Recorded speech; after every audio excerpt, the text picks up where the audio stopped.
Muy buenas, vamos ya con el tercer y último bloque de esta serie de tres vídeos que hemos hecho y que trata de Venezuela en el contexto internacional. Y este último bloque lo vamos a dedicar un poco a la influencia política de Venezuela en la región. Sobre todo vamos a tratar Venezuela más que en su aspecto fáctico interior, en su aspecto discursivo y en cómo esto afecta a la región americana y el recelo que despiertan a Estados Unidos y cómo países como Rusia e incluso China podrían aprovecharlo a su favor para cambiar un poco el discurso y generar cuando menos inestabilidad en la región y sobre todo en la principal potencia del mundo. Y vamos a destacar, por ejemplo, que el relator sobre pobreza extrema y derechos humanos de la ONU, Philip G. Alson, dijo en su informe que 40 millones de personas en Estados Unidos viven en la pobreza, 18,5 millones viven en pobreza extrema y 5,3 millones viven en condiciones de pobreza extrema iguales a las del tercer mundo. Bueno, el hecho de la pobreza, digamos, que está azotando y la desigualdad que está azotando a Estados Unidos, cabe destacar aquí también que el 1% de la población más rica en Estados Unidos tiene los mismos recursos que el 90% de la población más pobre. Esto, digamos que es un caldo de cultivo perfecto para los movimientos sociales o las ideologías de izquierda. Aquí cabe destacar que cuando hablamos de ideologías de izquierda estamos hablando de un amplio abanico que podría ir desde, digamos, la socialdemocracia hasta, digamos, un socialismo más puro e incluso otras ideas como serían el anarquismo o diferentes ideas que caben en este aspecto. También sabemos que la pobreza es el caldo cultivo y aquí en Europa lo estamos viendo en primera persona para la extrema derecha. El problema es que la extrema derecha normalmente cuando llega al poder se olvida de los más pobres y si bien su discurso hacia los pobres suele ser de primera, antes de alcanzar el poder, digamos, suele contar mucho con ellos. Una vez que llega al poder, pues suele, como todos sabemos, pactar con las élites y pactar con el capital internacional y desplaza un poco la pobreza. Este sería, por ejemplo, el caso de Estados Unidos, que si bien Trump ganó mucho apoyo, hoy en día vemos cómo las desigualdades entre las personas en Estados Unidos se siguen acentuando, como la white trash, que la llaman así, la basura blanca del país norteamericano, pues no está viendo, digamos, sus condiciones de vida mejoradas. Y como la industria que Trump prometió, digamos, reforzar y relanzar, pues se está viendo perjudicada principalmente por los aranceles y por, como decimos, la falta de políticas de distribución económica dentro del país norteamericano. Entonces, esto cabe destacar que crearía hartazgo, digamos, entre la extrema derecha o entre las posturas más de derecha ahí y podrían, digamos, desplazar hacia posturas de izquierda. De hecho, cabe destacar aquí que ya en Estados Unidos hay la primera congresista del Partido Demócrata Socialista Americano o de la formación Demócrata Socialista Americano, incluida, supongo, dentro de los demócratas, porque no sé muy bien cómo funcionan, digamos, los partidos en Estados Unidos más allá de demócratas y republicanos. De hecho, es que esta persona pertenece al Democratic Socialist of America, o sea, el Partido Demócrata Socialista Americano. Estamos hablando de Alexandra Ocasio-Cortez. Podría decir la gente que vale, que es una congresista y que es algo insignificante en Estados Unidos, pero estamos hablando de Estados Unidos, que es la Dalí de la lucha contra el socialismo y el comunismo. No hay que olvidar que hace unos años, tampoco mucho, perseguía a los socialistas y a los comunistas y los acusaba de colaboracionistas, de querer, digamos, implosionar su sistema y no era raro que, por ejemplo, los encarcelara, los persiguiera, los censurara, los silenciara, etcétera, etcétera, etcétera. Entonces, para mí es un caso que cabe destacar. También cabe destacar el aumento de los movimientos antifascistas, los movimientos anarquistas y, como ya he explicado antes, distintos movimientos de izquierda. De hecho, hace un par de años ya el Partido Comunista Americano contaba con 1 millón de afiliados, que volvemos a lo mismo. Parece una cosa insignificante, pero no estamos hablando de una democracia europea, estamos hablando de Estados Unidos que siempre ha perseguido estos movimientos. También cabe destacar que en Estados Unidos a día de hoy viven unos 60 millones de latinoamericanos. Esto, aunque parezca por lo que vemos, ¿no? Pues digamos por el discurso dominante dentro de Estados Unidos, podríamos entender que estos latinoamericanos prominentemente son antichavistas y anticastristas, pero no es este el caso.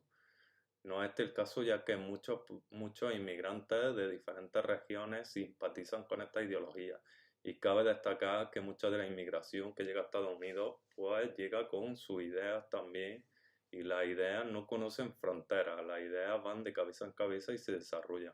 Si bien aquí cabe destacar que nos estamos centrando sencillamente en el discurso, nos estamos centrándonos en cómo cada país intenta llevar a cabo este discurso, digamos, materializarlo porque cabría destacar muchos errores y muchos fallos que son por todos conocidos, pero el hecho de generar un discurso donde se diga que se pueden hacer las cosas de otra manera, que se puede redistribuir mejor la riqueza y que hay que tener en cuenta a los pobres, ya por sí representa una amenaza en el país con las desigualdades mayores de todo el mundo. Aquí tenemos, por ejemplo, que destacar el caso de Charlottesville. Por ejemplo, ya vimos cómo el movimiento antifascista se vio fuertemente arropado por la opinión general en Estados Unidos. Estas, estas corrientes generan, en mi opinión, una gran amenaza al gobierno americano y no es raro que hayan retomado una postura más agresiva contra los gobiernos, digamos, no liberales de la región, sea el caso de Nicaragua, sea el caso de Ecuador, sea el caso de Venezuela. De hecho, el caso de Ecuador ya no cabe destacarlo porque todos sabemos el giro que ha dado al gobierno Lenín Moreno y cómo, según Correa o según muchos de sus seguidores y de sus votantes, lo consideran un traidor y lo consideran que se ha vendido a los intereses del imperio norteamericano. Cosa que tampoco vamos a entrar mucho en esto. Si bien sí que cabe destacar cómo Rusia puede aprovechar este descontento, igual que Estados Unidos aprovecha, digamos, el caldo de cultivo en otros países, véase Ucrania o véase Siria o véase otros países. El hecho de que haya un caldo de cultivo, digamos, en tu población te hace vulnerable a los servicios de inteligencia extranjeros que siempre pueden aprovechar y incendiar, digamos, esta situación. Aquí también habría que tener en cuenta un poco el tema de si de una eventual guerra con Venezuela o con este tipo de ideologías. Si Estados Unidos pudiera llevar a cabo una postura más belicista con estos estados, podría criminalizar mucho más a los movimientos del interior, ya que como en la época de la Unión Soviética podría criminalizarlos y acusarlos de colaboracionismo, de tal manera que los pudiera perseguir fuertemente. El hecho de que no se tenga ahora mismo una guerra, digamos, abierta hacia el comunismo o el socialismo, estamos viendo que refuerza estos movimientos en Estados Unidos. Y el problema del llamado socialismo del siglo XXI es que ahora mismo estos socialistas o estas corrientes no llegan al poder por la fuerza, no llegan al poder a manos de los militares, sino que conquistan las democracias y ganan mediante el voto.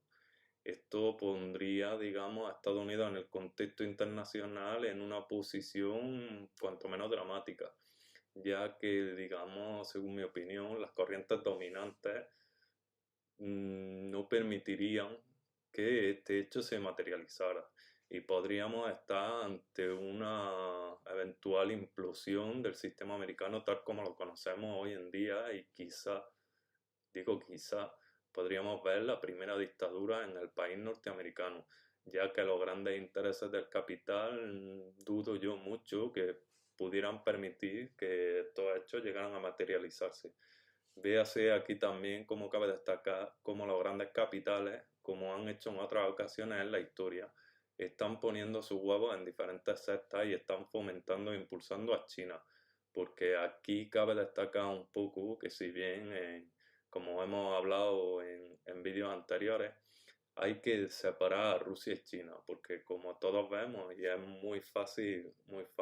reconocerlo por todos con un análisis mínimo, a China se le están abriendo espacios por el capital internacional y la banca internacional que se le tienen totalmente vetados a Rusia.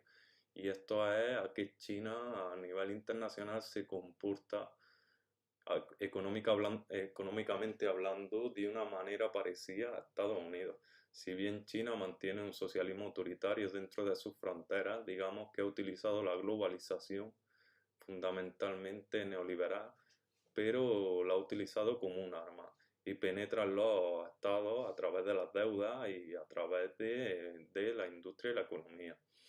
Aquí sí que cabría destacar que los intereses de Rusia puedan verse opuestos mañana a China ante un eventual desbancamiento de la economía norteamericana. Y además, si Estados Unidos, no hace falta destacar que Estados Unidos es el adalid de la democracia, si Estados Unidos mañana evolucionara en una dictadura o en un estado autoritario, dejaría de ser ejemplo para nada y dejaría de dominar el discurso debido claramente a que pasaría de ser un régimen democrático a un régimen totalmente autoritario y ya no podría abanderar, digamos, ninguna de estas luchas que hoy, si bien con mucha hipocresía, pero le dan una coartada para poder intervenir en muchos regímenes del mundo y exportar su democracia con las consecuencias tan atroces que, como todos vemos.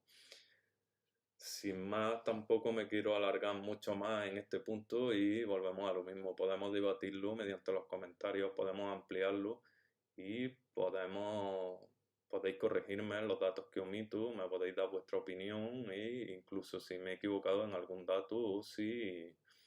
incluso pensáis alguno y puntualmente lo puntualizáis que estoy diciendo algún disparate en algo de lo que digo y me podéis aportar pruebas también que así lo indique. Dicho esto, aquí acaba el tercer vídeo de Venezuela en el contexto internacional. Y con estos tres vídeos solo pretendía, digamos, poner sobre la mesa por qué Venezuela se encuentra a día de hoy en el ojo del huracán, más allá de las políticas internas, más allá del discurso de los derechos humanos y más allá de tanta hipocresía como reina en el mundo. Venezuela está en la situación que está, por desgracia, por estar en la posición del mapa que está, por tener los recursos naturales que posee y por llevar a cabo, digamos, la influencia política a su alrededor que lleva a cabo. Venezuela, si hay que destacar algo, es que tiene la desgracia de pretender ser un país soberano y pretender defender sus recursos